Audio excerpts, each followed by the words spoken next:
Hi hello friends, ಎಲ್ಲರೂ ಹೇಗಿದ್ದೀರಾ? ಚೆನ್ನಾಗಿದ್ದೀರಾ? ಇವತ್ತೇನು ರೆಸಿಪಿ ಅಂದರೆ ದೀಪಾವಳಿ ಸ್ಪೆಷಲ್ ಅಲ್ವಾ ಫ್ರೆಂಡ್ಸ್. ಎಲ್ಲದಕ್ಕೂಂತ ಮುಖ್ಯ ಅಂದರೆ ಕಜ್ಜಾಯ ಮಾಡೋದು. ಈಸಿಯಾಗಿ ಹಿಟ್ಟು ನೆನೆಸೋದು ಬೇಡ, ಅಕ್ಕಿನ ನೆನೆಸೋದು ಬೇಡ, ಹುರಿಯೋದು ಬೇಡ, ಏನು ಬೇಡ. ಅಕ್ಕಿ ಇಟ್ಟಿದ್ರೆ ಸಾಕು. ದಿಢೀರಂತ 10 ನಿಮಿಷದಲ್ಲಿ ಕಜ್ಜಾಯ ಮಾಡೋದು ಹೇಗೆ ಅಂತ ತೋರಿಸ್ಕೊಡ್ತಾ ಇದ್ದೀನಿ, ಬನ್ನಿ. ನೋಡ್ರಿ, ಒಣಕೊಬ್ಬರಿ ತೊಗೊತಿದ್ದೀನಿ, ಹಾಕ್ಕೊತಾ ಇದ್ದೀನಿ ನಾನು. ಒಣಕೊಬ್ಬರಿನ ಒಂದು 2 ರಿಂದ 3 ಸ್ಪೂನ್ ಅಷ್ಟು ತೊಗೊಂಡಿದ್ದೀನಿ ನಾನು. ನಾವೀಗ ಇದನ್ನು ಹುರ್ಕೊಳ್ಳೋಣ, ಯಾಕಂದರೆ ಸೀದು ಹೋಗ್ಬಾರ್ದು. ಇದು ಚೆನ್ನಾಗಿ ಹುರ್ಕೊಬೇಕು ನಾವು. ಲೋ ಫ್ಲೇಮಲ್ಲೇ ಹುರ್ಕೊಳ್ರಿ. ಸ್ವಲ್ಪ ಹುರ್ಕೊಂಡ್ರೆ ಸಾಕು, ತುಂಬ ಏನು ಹುರ್ಕೊಬೇಕು ಅನ್ನೋ ಅವಶ್ಯಕತೆ ಇಲ್ಲ. ಸ್ವಲ್ಪ ಲೈಟಾಗಿ ಹುರ್ಕೊಂಡ್ರೆ ಸಾಕು. ಅದ್ರ ಜೊತೆಗೆ 2 ಸ್ಪೂನಷ್ಟು ಬಿಳಿ ಎಳ್ಳು ಹಾಕ್ತಾಯಿದ್ದೀನಿ. ಇದನ್ನು ಹುರ್ಕೊತಾ ಇದ್ದೀನಿ ನಾನು.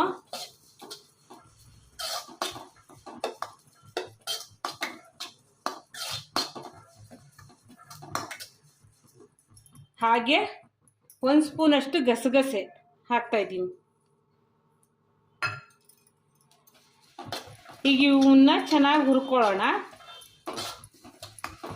ಈಗ ಇದು ಹುರಿದಿದ್ದಾಗಿದೆ, ತೆಗಿತೀನಿ. ಬೇರೆ ಒಂದು ಪಾತ್ರೆ ಇಟ್ಕೊಂಡಿದ್ದೀನಿ. ಅದಕ್ಕೆ ನಾನು 1 ಕಪ್ಪು ಬೆಲ್ಲನ ಪಾಕ ಮಾಡ್ಕೊತಾ ಇದ್ದೀನಿ. 1 ಕಪ್ ತೊಗೊಂಡಿದ್ದೀನಿ.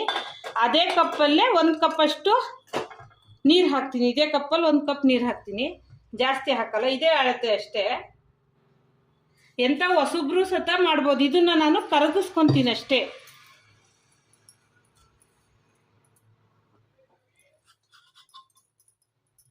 ಈ ಬೆಲ್ಲದ ಪಾಕ ಅಂದರೆ ಬೆಲ್ಲದಲ್ಲಿ ಕಸ ಕಡ್ಡಿ ಇರುತ್ತಲ್ವಾ, ಅದಷ್ಟು ನಾನು ಕರಗಿಸಿ ತಗೊತೀನಿ ಅಷ್ಟೇ. ಈ ಸ್ವಲ್ಪ ಕರಗಿದ್ರೆ ಸಾಕು.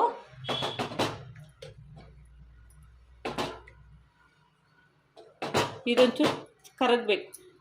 ಕರಗಿಸಿದ್ಮೇಲೆ ಇದನ್ನು ಸೋದಿಸ್ಕೊಬೇಕು. ಅದಕ್ಕೋಸ್ಕರ ಈಗ ಬೆಲ್ಲ ಕರಗಿದೆ, ಇದನ್ನು ನಾನು ಸೋದಿಸ್ಕೊತೀನಿ ಅಷ್ಟೇ. ಇದನ್ನು ಅದರಲ್ಲಿ ಸೋದಿಸ್ಕೊತೀನಿ ನಾನು, ಯಾಕಂದರೆ ತುಂಬ ಪಾಕ ಮಾಡ್ಕೊಳ್ಳೋ ಕೆಲಸ ಇಲ್ಲ. ಹಾಗಾಗಿ ನೋಡಿ,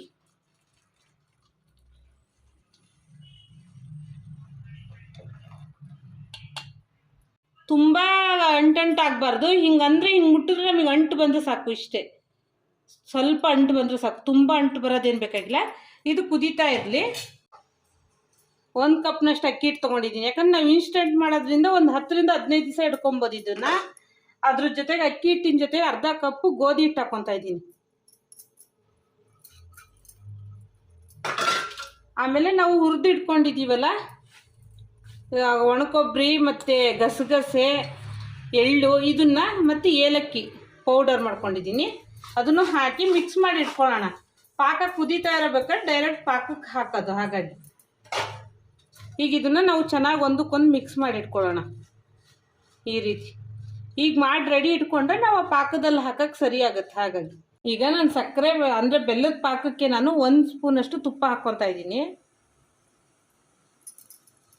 ತುಪ್ಪ ಹಾಕಿದ್ರೆ ಹಿಟ್ಟು ಗಂಟಾಗಲ್ಲ, ಚೆನ್ನಾಗಿ ಬರುತ್ತೆ ಅನ್ನೋದಕ್ಕೋಸ್ಕರ ಈ ರೀತಿ ಹಾಕ್ಕೊತಾ ಇದ್ದೀನಿ. ಇದೊಂದು ಚೂರು ಕುದೀಲಿ ಅಷ್ಟೇ. ಹೀಗೆ ಮುಟ್ಟಿದ್ರೆ ಕೈಯಲ್ಲಿ ನಮಗೆ ಅಂಟು ಬರಬೇಕಷ್ಟೇ. ಇಷ್ಟು ಕೈಗೆ ಅಂಟ ಇದೆ. ಈಗ ನಾನು ಫ್ಲೇಮ್ನ ಸಣ್ಣಕ್ಕೆ ಇಟ್ಕೊತಾ ಇದ್ದೀನಿ. ಈಗ ಹಿಟ್ಟು ಹಾಕ್ತಾ ಇದ್ದೀನಿ ನೋಡಿ.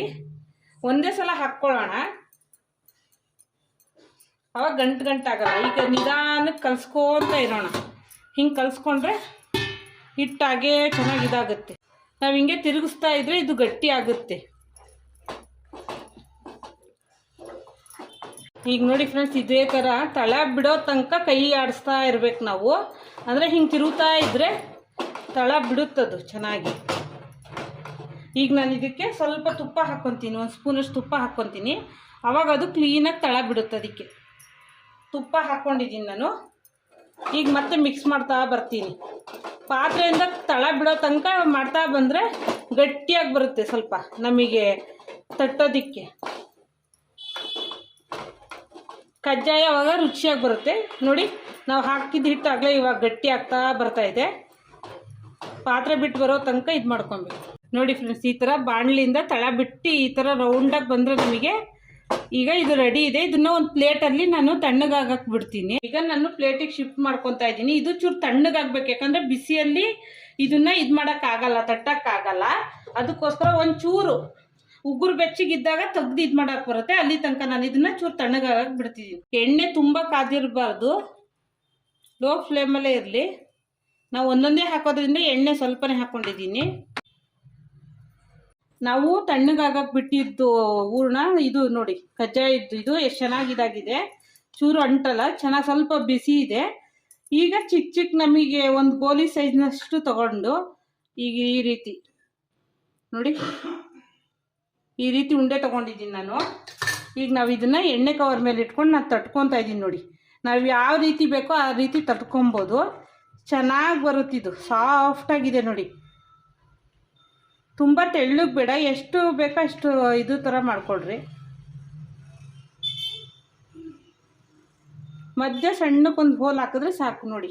ಇನ್ನೊಂದು ಮಾಡ್ಕೊತೀನಿ ನಾನು.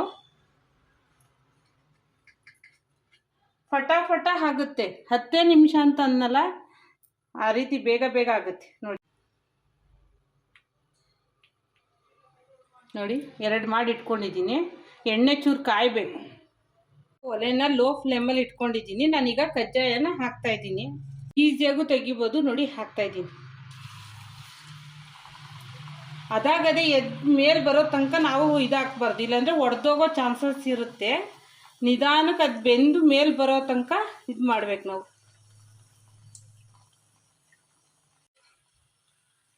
ಈಗ ನಿಧಾನಕ್ಕೆ ನೋಡಿ ಎಷ್ಟು ಈಸಿಯಾಗಿ ಬರ್ತಾಯಿದೆ ನೋಡಿ.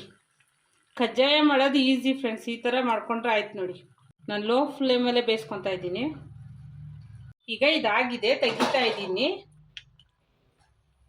ಈಗ ಇದನ್ನು ತೊಗೊಂಡು ಹಿಂಗೆ ಇಟ್ಕೊಂಡು, ಯಾಕಂದರೆ ಎಣ್ಣೆ ಕುಡಿಯುತ್ತಲ್ವ, ಅದಕ್ಕೋಸ್ಕರ ಹೀಗೆ ಒಂದು ಇದಕ್ಕೆ ಇಟ್ಕೊಂಡು ಮೇಲೆ ಪ್ರೆಸ್ ಮಾಡಬೇಕು.